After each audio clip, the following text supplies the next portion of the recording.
I'm Logan Crawford, and right now on GBN, we're featuring a raw, courageous memoir that uncovers identity, hidden trauma, and the redemptive power of grace. The name of the book, The White Purse, Wherein the Secret Lies.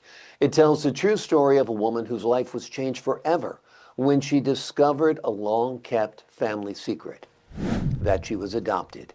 It is written by a terrific author. Her name is Bettye Thomas-Gilkey, and this powerful book explores how faith and God's grace can redeem even the most painful past. We're delighted to have this very talented author join us here today. We thank the team at Atticus Publishing for helping us put her on TV today, and we ask viewers like you to support authors like her by subscribing to our channel and by purchasing her amazing book. The links are below this interview. Bettye, thank you so much for joining us here today. Thank you. I'm glad to be here. Glad to have you on the show. This is such a powerful story. Anyone can just imagine if they find out that their parents aren't really their parents, aren't really their biological parents. It really could shake a person up. You found out from kids teasing you in the neighborhood, right? In Right. part, at least. Yes, Yeah. sir. Yes, Take us sir. back. I know it's a painful time in your life, but take us back to that event. Okay, ironically, I've just been reading over the book the last few days, and I had to stop because it brought back so many memories. And to be honest with you, reading it now hurt just as much as when I experienced it Yeah. initially. I I I was always different in the family, and I knew I was different, but I looked different. People used to always ask me what I was mixed with. I didn't know I was mixed with anything. I just thought I was, light skinned and had fine hair like my grandfather, Hmm. who was mixed. But Hmm. I didn't think much of it at that time. But as I grew older and I was playing on the playground one day, and our team was winning, and one of my playmates in the neighborhood, she yelled, "So what, Bettye? So what if you won it? It's no big deal because you don't even have a mother and father." Hmm. And I was only like 5, 6 years old, but Yeah. it stung me. I just thought, what? Right. And so, but my brother used to call me names, and my auntie used to call me Snowflake. Hmm. And so, I often wondered where that came from. And so I reflected back on that and I thought, wow, why is she saying this? Because they call me these names that indicate I may be different. And so, long story short, I went home. I was very upset. I tried to tell my mother, but it's almost like she sensed that something was amiss and she Hmm. wasn't ready to tell me about it. And I didn't broach the issue with her because she looked so hurt that, long story short, I started snooping around, and my mother had a white purse in the Hmm. top of her chifforobe, which at that time was a closet, but Yeah. at the top of the chifforobe that she kept all of our family papers in. And so I got a chair. I made sure my mom was sleeping. I got a chair and I climbed up on the chair and I got the white purse and I grabbed it and I ran and hid it on the stairs. And then I came back and I put the chair back. And then I checked to see if my mother was still sleeping. And then I ran upstairs with the purse, hid it under my covers, and got under the covers with the purse and started looking through the contents of the purse. There was a lot Hmm. of different papers in there. I could just see it now. There was insurance papers and uh, just all kinds of life Right. insurance papers, all that kind of stuff in there. And so then I saw a big wad of papers inside of a brown envelope. And Hmm. so I pulled the papers out, and sure enough, the paper on the top said, no, affidavit of legal adoption. Hmm. And I thought, adoption, what does that mean?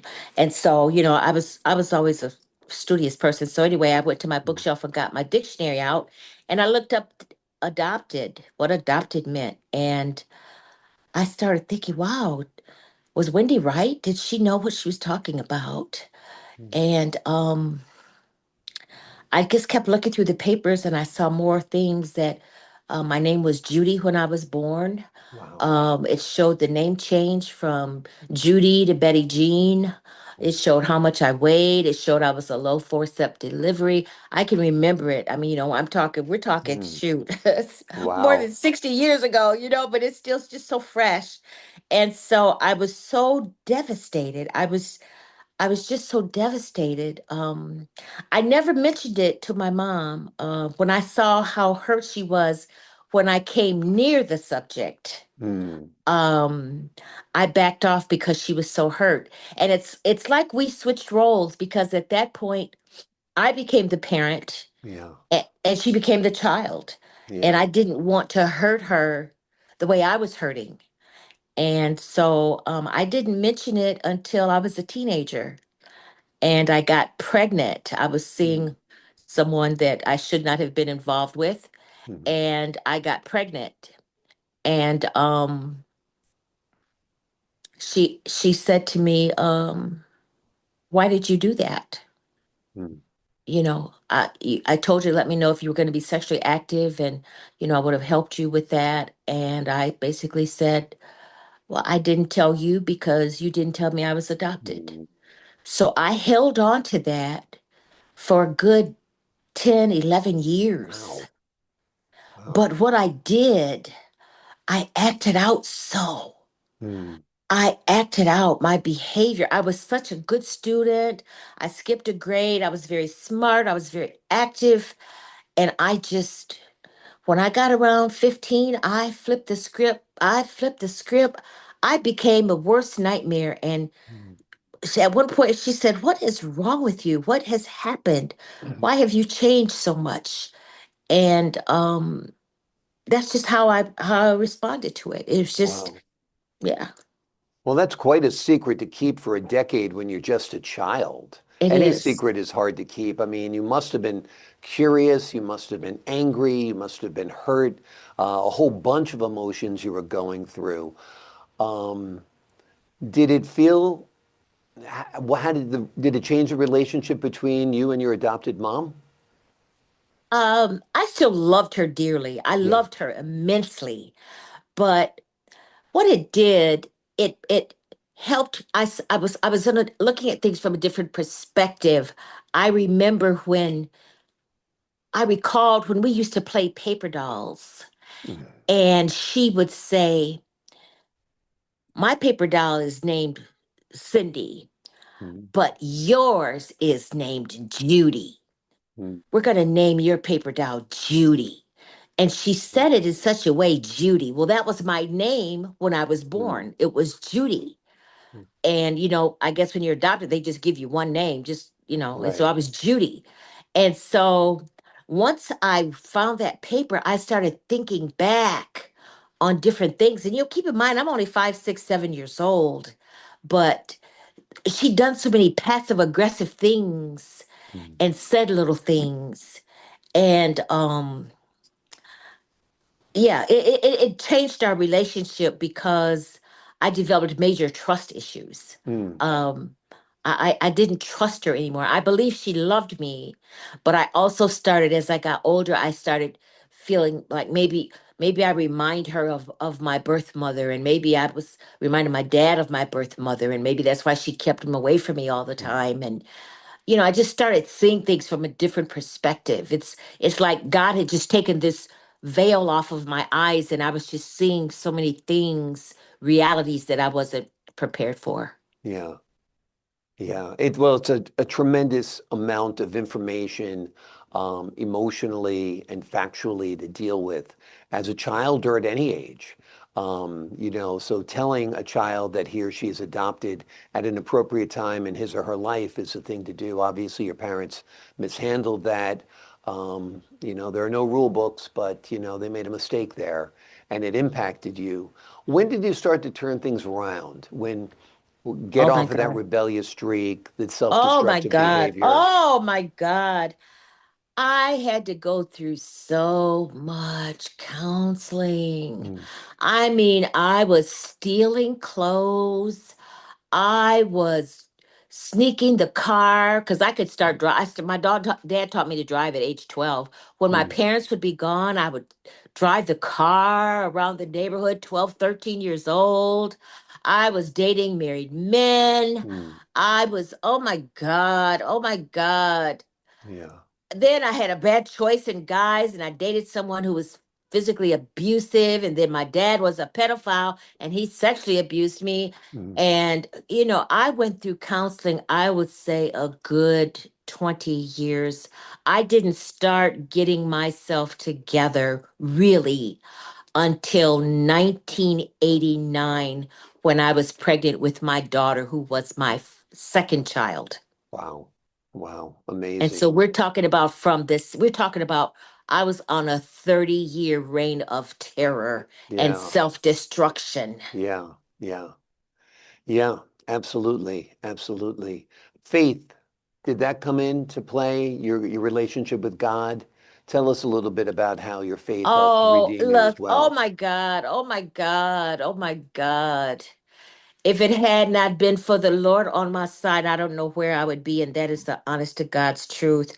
I'll tell you, I ended up in a mental institution for 3 months. Had a nervous breakdown. I had two nervous breakdowns. Um, but God, I'll tell you, man, if it was not for God, I know. And I knew then, I got baptized at 8 years old.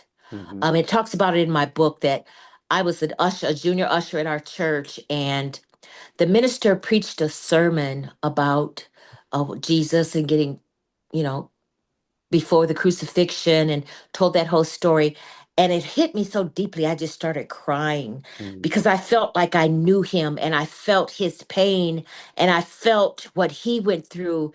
And I associated that with my own trauma. mm, And, but I was always, oh my God, I was a Sunday school teacher. I dated ministers. I did everything I could to get close to God. And I have such a relationship with him. I hear his voice. I'm so totally connected. yeah. Really, if it were not for God, I don't know if I would even be here. And that's the Yeah. honest to God's truth. Yeah. Absolutely. Absolutely. What um what was it like writing this book, and why did you decide to write this book? Writing this book was awful. Yeah. It was so, oh my God, you just don't know. First of all, it took me forever to decide to write it. Hmm. Uh, and I can't even remember when I started, but I knew that in order to complete my healing, I had to I had to write this book. But it took me longer that it might have taken me several years to write this book Yeah. because every time I would start, there was so much trauma Hmm. that every time I'd get to a traumatic part, I would stop Hmm. because I think, I can't go back there because I still keep in mind my life was still not as functional as it is now. Right. So, I still had dysfunction around me. Yeah. And so every time I would start to write, I think I can't go through there. So I had to write in sections, in episodes, in when I felt compelled. That's why it Mhm. took me so long. Yeah. And to get through the difficult part, and just to digress for a minute, when I was reading the book a couple days ago, rereading the book, I had to stop. I had to stop. And I just thought, you know what? I've not read the book since I wrote it. I've not Yeah. read the book. Yeah. I Yeah. poured into the book, but I've not read the book. Yeah. So when I started, I'm gonna just tell you, I started reading that book a few days ago and I didn't finish Yeah. because it Yeah. just was stirring up so much. I just said, you know what? I've dealt with that. I've put that on the altar. I've given that to God. God, I Right. put it in a book Yeah. and I do not have to go back there. Absolutely, absolutely. And I think it'll be a great comfort, however, to other people to read your book because they'll realize that there is despair, there is heartache in life, there are secrets that can tear you apart, But in the end, there is God, there is your faith, and there is hope at the end of the tunnel. So the message at the end is indeed inspiring, that you can come back from all of this. The name of the book is The White Purse, Wherein the Secret Lies. It is a moving testimony of survival, truth, and the life-changing power of God's grace. Bettye, thank you so much for joining us here today. Thank you. I'm so glad. I'm so glad you contacted me. I'm very grateful for the opportunity to share. I appreciate your time, your insight, your great faith, and the wonderful work you've done on this book. To the folks at home, I'm Logan Crawford for the Global Book Network. So long for now.